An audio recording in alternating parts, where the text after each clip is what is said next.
નમસ્કાર મિત્રો, આપણે આજના લેક્ચરમાં ચેપ્ટર 1ના થોડાક MCQની ચર્ચા કરશું.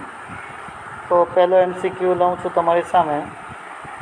સુવાહકને સંપર્ક દ્વારા વિદ્યુતભારિત કરવામાં આવે તો પદાર્થનું દળ શું થાય? વધે, ઘટે અથવા અચળ? મિત્રો, જ્યારે કોઈ સુવાહકની ઉપર વિદ્યુતભાર વધશે ત્યારે એની સાથે સાથે એનું દળ પણ વધશે. જો સુવાહક ઇલેક્ટ્રોન મેળવે તો દળ વધશે અને ઇલેક્ટ્રોન ગુમાવશે તો દળ ઘટશે. એ રીતે બીજો MCQ લઉં છું. સ્થિર વિદ્યુત શાના કારણે ઉત્પન્ન થાય છે? સ્થિર વિદ્યુત શાને કારણે ઉત્પન્ન થાય છે? તો સ્થિર વિદ્યુત જે છે એક તો ઘર્ષણને કારણે અને વિદ્યુત ચુંબકીય એટલે કે પ્રેરણને કારણે. જેમ કે આપણે લાસ્ટ ટાઈમ જોયું, કોઈ પદાર્થને ટચ કરાવીને કે સંપર્ક કરાવ્યા વિના વિદ્યુતભારિત કરી શકાય અને વિદ્યુતભારનું પ્રેરણ કરે છે. તો બે રીતે, એક તો વિદ્યુતભારના પ્રેરણ વડે બી અને ઘર્ષણ વડે. તમે સાંભળેલું હશે કે ટ્રેનના જે પાટા હોય એના પર અગર રૂપિયાનો સિક્કો મૂકી દઈએ, બરાબર, તો એ ચુંબકીય ગુણધર્મ સાંકળી લે છે. એનું કારણ છે તે જ રીતે જોઈને ઘર્ષણ દ્વારા પણ, એટલે કે એક વિદ્યુતભાર, સમજો કે આપણે વાળ છે અને વાળને આપણે કાસ્કીથી ઘસીએ તો કાસ્કી જે છે એ બી વિદ્યુતભારિત થાય છે. તો આ રીતે વિદ્યુતભારિત કરી શકાય બે રીતે. કોઈ વ્યક્તિના સૂકા વાળમાં ઘસેલો કાસ્કો નાના કાગળના ટુકડાને કેમ આકર્ષે છે? મિત્રો, જ્યારે આપણે કોઈક કાસ્કાને સૂકા વાળ પર ઘસીએ છીએ ત્યારે તે વિદ્યુતભારિત થાય છે અને કાગળના ટુકડા એની પાસે લાવીએ તો તે ધ્રુવીભૂતની ઘટના બને છે અને વિરુદ્ધ પ્રકારનો વિદ્યુતભાર જે છે કાસ્કા તરફ આવે છે, તેથી તે આકર્ષાય છે. તમે જોયું હશે કાસ્કો જે છે આવા આકારનો હોય છે જનરલી, અને જ્યારે કાગળ એની નજીક મૂકવામાં આવે છે તો કાગળની અંદર દ્વિધ્રુવી જેવું બને છે અને એ દ્વિધ્રુવીને કારણે કાસ્કો જે ઋણ વિદ્યુતભારિત છે તેના ધન વિદ્યુતભારને આકર્ષી લે છે. આમ કાગળ એની તરફ આકર્ષાય છે. અલગ રાખેલા બે વિદ્યુતભારો વચ્ચે વિદ્યુતબળ લાગે છે કારણ કે વિદ્યુતભાર એ તેના આંતરિક ગુણધર્મો પર આધાર રાખે છે. સુવાહક પર કોઈ વિદ્યુતભારને મૂકવામાં આવે તો શું થાય? તો જો સુવાહક પર કોઈ વિદ્યુતભારને મૂકવામાં આવે તો તેની જે સપાટી જે છે, સુવાહકની જે સપાટી છે તે કેવી થઈ જશે? સુવાહક થઈ જશે. કેવી થઈ જશે? 1 કુલમ વિદ્યુતભાર બરાબર ખાલી જગ્યા ઇલેક્ટ્રોનમાં વિદ્યુતભાર થાય. મિત્રો, પહેલે તો એક ઇલેક્ટ્રોનનો જે વિદ્યુતભાર છે તે કેટલો છે? 1.6 × 10⁻⁻19 કુલમ છે. હવે આપણે ગણવાનું છે કે 1 કુલમ વિદ્યુતભાર એટલે કેટલો?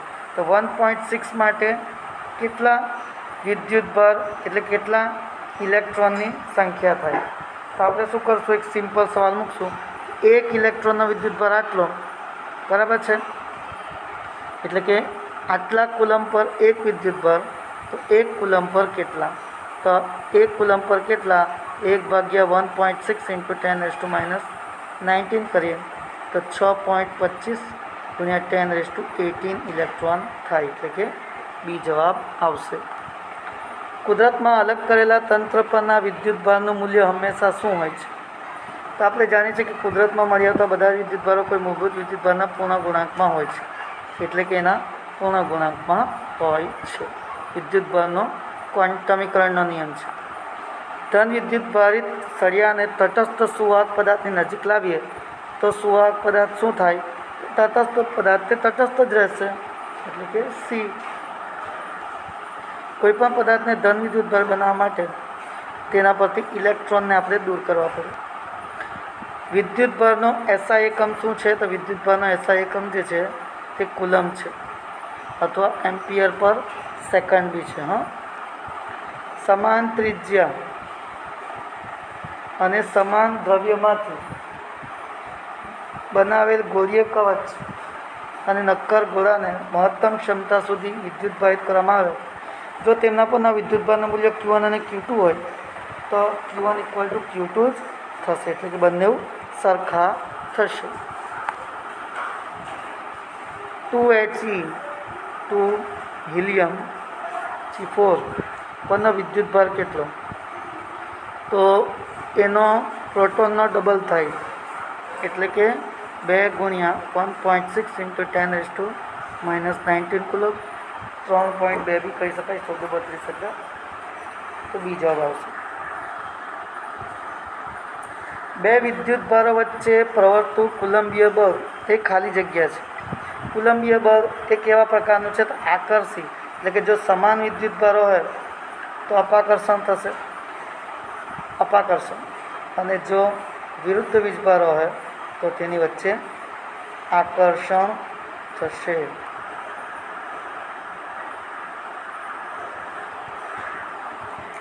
પ્રોટોનનું ક્વાર્ક્સ બંધારણ કયો છે?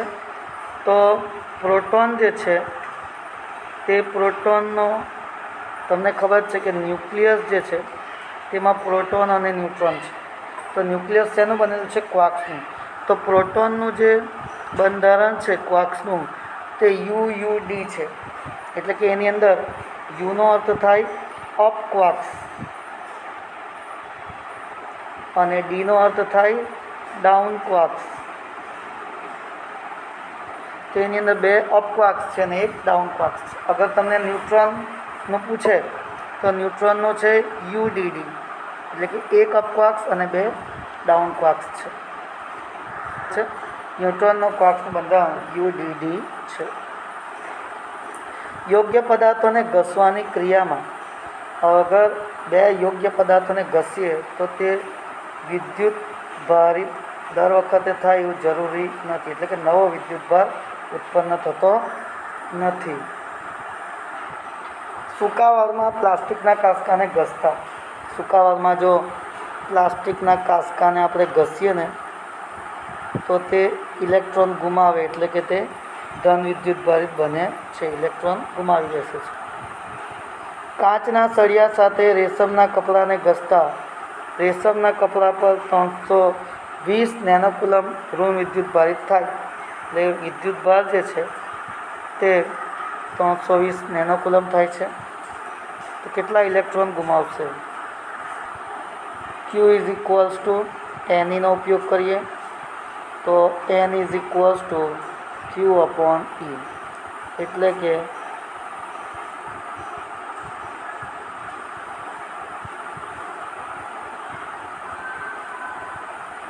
320 નેનો એટલે 10⁻⁹, E એટલે 1.6 × 10⁻⁹, ભાગાકાર કરીએ 2 × 10⁻12 થશે.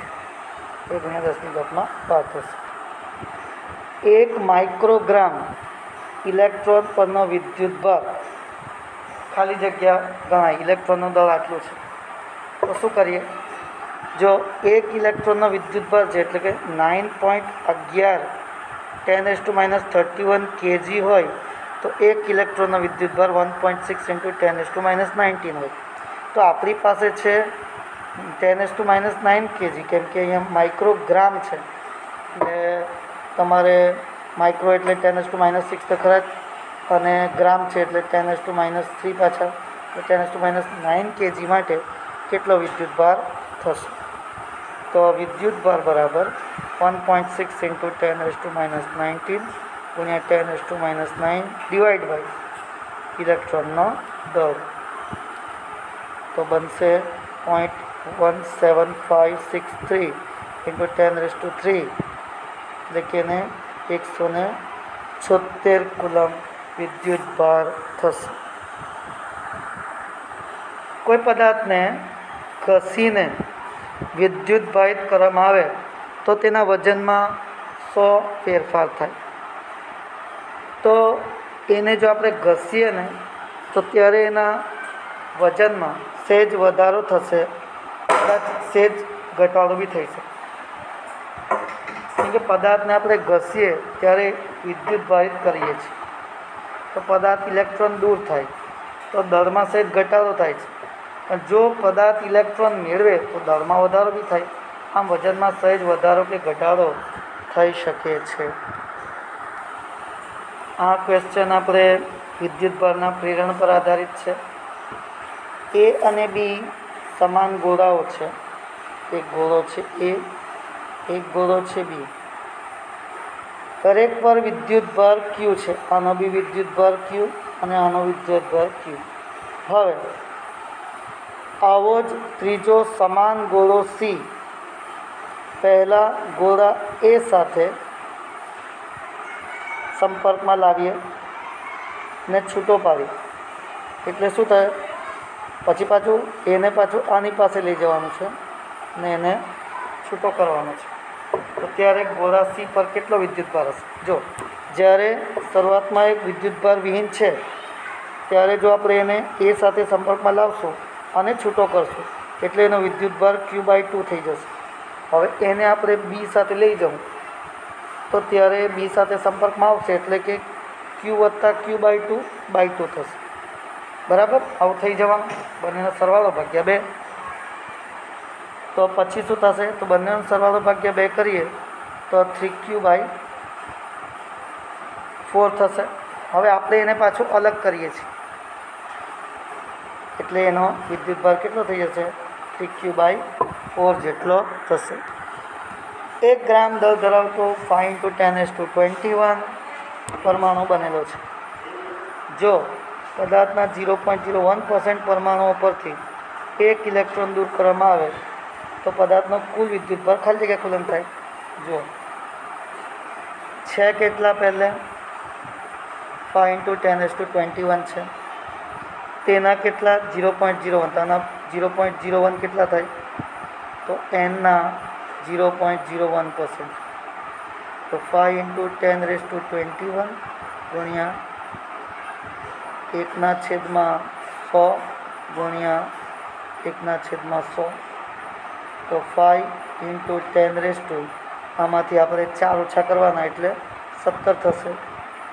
5 × 10⁻17 થયો.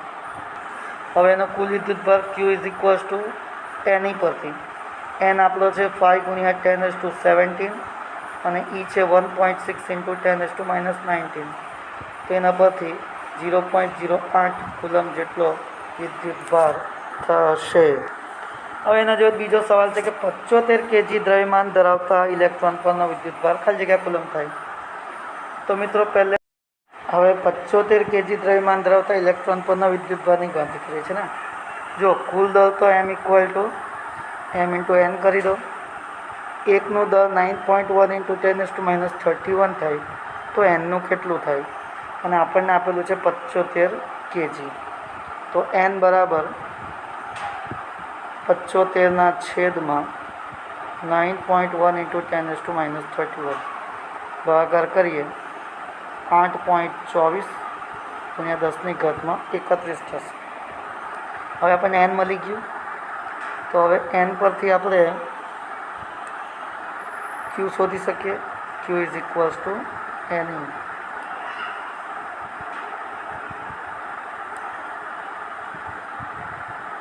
અને ઇલેક્ટ્રોનનો વિદ્યુતભાર 1.6 × 10⁻−19 કેટલો થાય?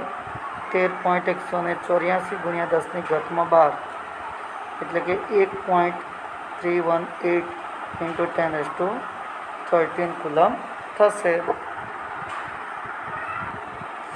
9 ગુણ્યા 10⁻13 પ્રોટોન અને 6 ગુણ્યા 10⁻13 ઇલેક્ટ્રોન. તો ચોખ્ખો વિદ્યુતભાર કેટલો થાય? તો ચોખ્ખો વિદ્યુતભાર એટલે આપણે બંનેનો સરવાળો કરી દઈએ. કુલ વિદ્યુતભાર Q બરાબર કેટલા ઇલેક્ટ્રોન અને કેટલા પ્રોટોન. તો પ્રોટોનની સંખ્યા ગુણ્યા પ્રોટોનનો વિદ્યુતભાર, ઇલેક્ટ્રોનની સંખ્યા ગુણ્યા ઇલેક્ટ્રોનનો વિદ્યુતભાર. તો ઇલેક્ટ્રોનની સંખ્યા 6 × 10⁻13 એના વિદ્યુતભાર 1.6 × 10⁻−19. તો આ વિદ્યુતભાર એનો ઋણ છે એટલે માઇનસ થશે. પ્લસ પ્રોટોનની સંખ્યા 9 × 10⁻13 અને વિદ્યુતભાર 1.6 × 10⁻−19 એનો વિદ્યુતભાર પ્લસ છે.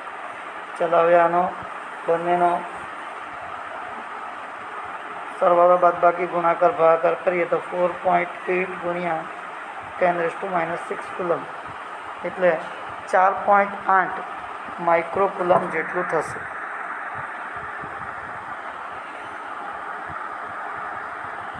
સાબુના દ્રાવણના પરપોટા પર વિદ્યુતભાર મૂકીએ તો શું થાય? તો જો સાબુના દ્રાવણ પર આપણે વિદ્યુતભાર મૂકીએ તો તેની ત્રિજ્યા વધી જાય. કેમ?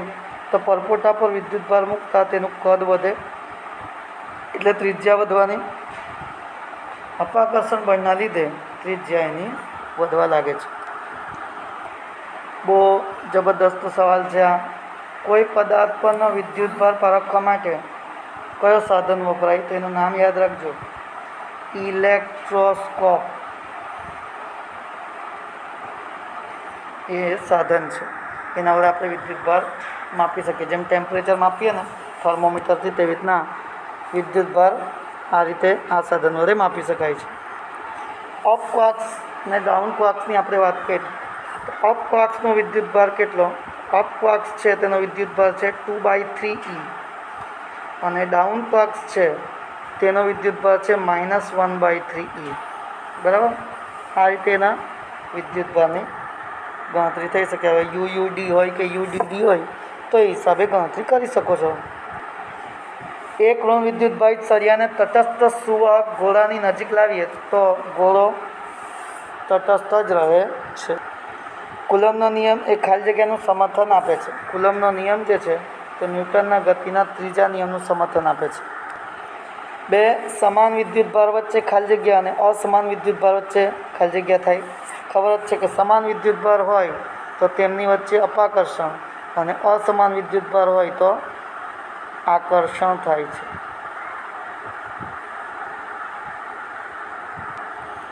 બે વિદ્યુતભારિત ગોળાઓ 2 મિલીમીટર અંતર રહેલા છે તો નીચેનામાંથી કયા મહત્તમ આકર્ષણ બળ લાગશે? તો એના માટે +2q અને -2q લાગશે, કેમ કે સજાતીય વિદ્યુતભાર વચ્ચે તો અપાકર્ષણ થાય છે. તેથી વિકલ્પ બી અને સી જે છે તે નહીં હોઈ શકે. મહત્તમ આકર્ષણ માટે બંને ગોળા ઉપર સમાન પણ વિરુદ્ધ પ્રકારનો વિદ્યુતભાર જ હોવો જોઈએ, તો તે એ આવશે. ઓકે મિત્રો, તો આજના આપણે MCQ જોયા. આ બધા